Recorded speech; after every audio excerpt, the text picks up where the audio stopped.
may nangyari sa amin ni Sir. Pero hindi niya ako pinili. Itago mo ako sa pangalang Angel. 27 years old. Isa akong licensed civil engineer sa isang kilalang ahensya ng gobyerno. Kapapasa ko lang sa board exams noong April 2024. Noong June 2024, sumama ako sa isang 5-day seminar ng office namin. Pagkatapos ng seminar, may nag-text sa akin. Ang sabi, "Hi ma'am, meron ka bang number ni Ma'am Faye?" Si Faye ay katrabaho ko sa opisina at kasama ko siya bilang area engineer sa isang area. At ang nag-text naman sa akin ay itago natin sa pangalang Rino. Si Sir Rino. Sir ko siya dahil siya ang boss ng area na hinahawakan namin. Kung i-describe ko si Sir Rino, siya ay matangkad, malaki ang katawan, may asawa, at 37 years old na. Yun yung basic information na alam ko tungkol sa kanya that time. And yes, kasama ko rin siya sa 5-day seminar na yun. Pero never kami nausap o nagkatinginan man lang. So going back, nag-reply ako sa text niya. Dahil nakakahiya naman kung iisnabin ko lang yung boss ko. And that was where our communication started. Paminsan, magte-text siya sa akin. Pero puro naman work-related ang messages niya. Ako naman, reply ng reply dahil syempre iniisip ko, boss ko eh. At relevant din naman talaga ang mga tanong niya. Hanggang sa madalas na ang convo namin through text at napapansin kong nauuwi na sa pagtatanong ng personal questions ang messages niya. Madalas, tungkol na rin sa personal kong buhay. Isang araw ng July, bagyong Karina. Naka-duty kami habang bumabagyo. Napakalakas ng ulan noon at nag-declare na walang pasok. Kausap ko si Sir Rino sa phone ko that time at bigla niyang sinabi na pupuntahan niya raw ako. Taga Nueva Ecija siya at ako naman ay taga Pampanga. First time daw niyang magmamaneho ng mag-isa na ganun kalayo. 2 oras ang biyahe. Tinanong ko siya, "Sir, ba't ka pupunta rito? Ang lakas-lakas ng bagyo." Sumagot naman siya sa akin ng, "Basta trip ko lang. Magdadala naman ako ng pansalubong." And then sumagot na lang ako ng, "Okay sir. Ingat kayo." So yun na, DJ Rocky. After 2 hours, dumating nga siya sa amin. Nagkita na kami. Wala namang nangyari sa amin. Basta dinalhan niya lang ako ng kape at kumain kami sa isang restaurant sa Clark. Agad kong napansin ang kamay niya. May tila bakat ng wedding ring na para bang matagal nang nandoon sa daliri niya. At kakatanggal lang nung singsing that time. But I chose to ignore that. So ganun na nga ang nangyari. From there, nagkikita na kami ng palihim. Mostly office hours dahil nga bawal. At baka may makakita sa amin.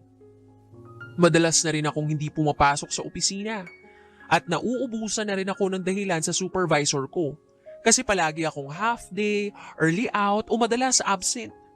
Ganun din si Sir Rino kasi palagi na rin siyang nakikipagkita sa akin.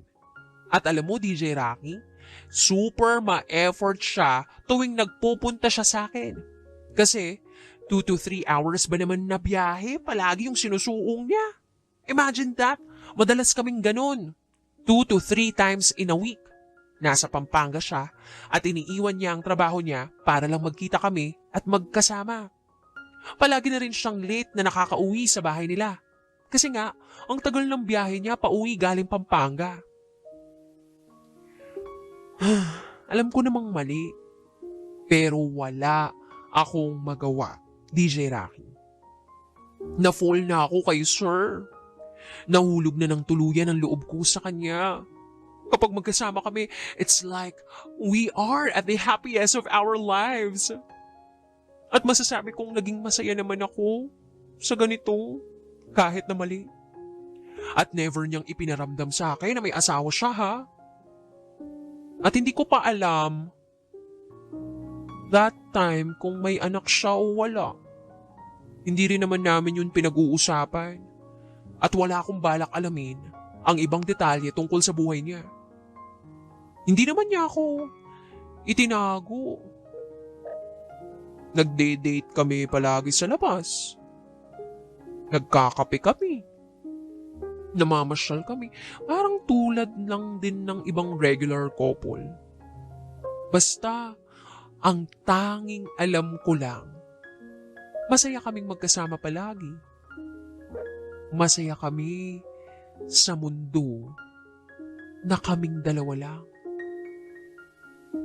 Pero DJ Rocky, darating din pala talaga ang araw na kinatatakutan kong dumating. And honestly, hindi ko inaasahan kung gaano kabigat ang mangyayari sa akin sa maling relasyon ko kay Sir. I got pregnant. Oo, DJ Rocky. Minsang na-delay yung menstruation ko. Nag-PT ako and it turned out positive. Buntis ako. And that was the day na ginising ako ng katotohanan. Sinampal ako ng katotohanan. Hindi ko alam ang gagawin ko. Hindi ko alam kung paano ko ito itatawid. Na-stress ako, na-depress ako. Kasi hindi ko to kayang panagutan. Hindi ko kayang sabihin sa pamilya ko na buntis ako. At ang ama ng anak ko ay isang pamilyadong tao. Boss ko. At dahil doon,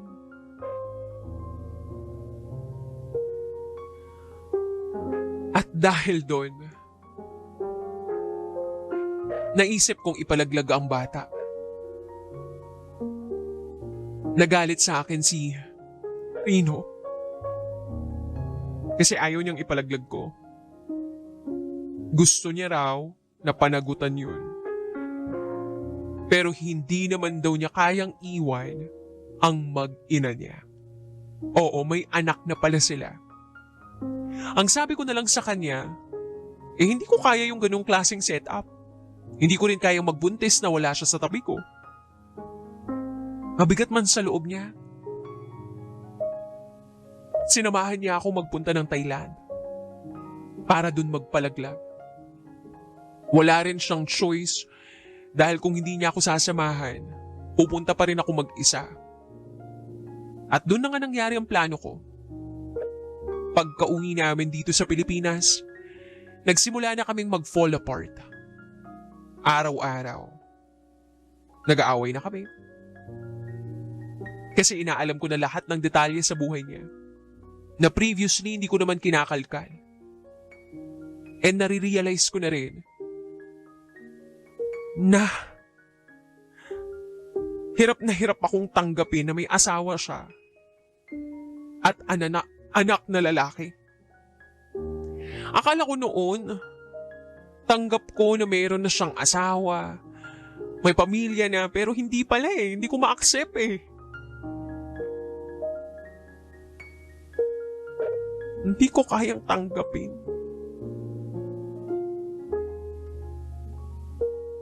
Hindi ko lang pala napapansin. Marami na kaming naging misunderstanding. Kahit yung isa ko pang kaibigan na lalaki, nakaaway ko na rin kasi nahuli niya ako one time, nakachat si Rino. Maski pa pinagbawalan na niya ako noon. Ako naman, ang nasa isip ko, bakit ko i-restrict ang sarili ko?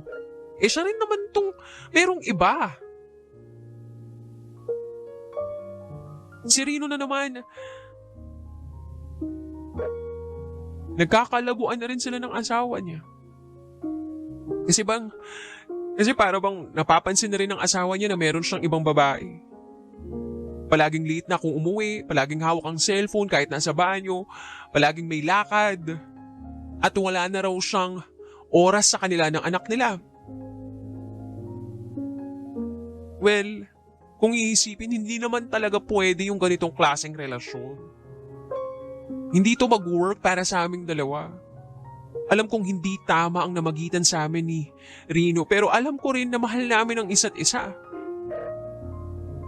Sa ngayon, gusto na niya akong pakawalan dahil wala naman daw ako mapapala sa kanya. Hindi magiging magandang buhay ko sa kanya. Masasayang lang ang oras ko sa kanya. At hindi rin niya maibibigay ang buhay na deserve ko. Gusto niya raw maging maayos ang buhay ko kahit wala na siya sa tabi ko. Pero ako naman itong lunod na lunod sa pagmamahal sa kanya. Hindi ko pa rin siya mabitawan. Hindi ko siya kayang bitawan. Hanggang ngayon, mahal na mahal ko pa rin siya. Kahit mali. Hindi ko na alam kung anong gagawin ko. Hindi ko siya mabitawan at hindi ko rin mabitawan ang alaala ng anak namin na ipinalaglag ko. Dahil naging makasarili ako. Siguro nga, eto na ang karma ko sa ginawa ko sa anak namin. Salamat sa pagbabasa ng storya ko, DJ Rocky. Hanggang dito na lang.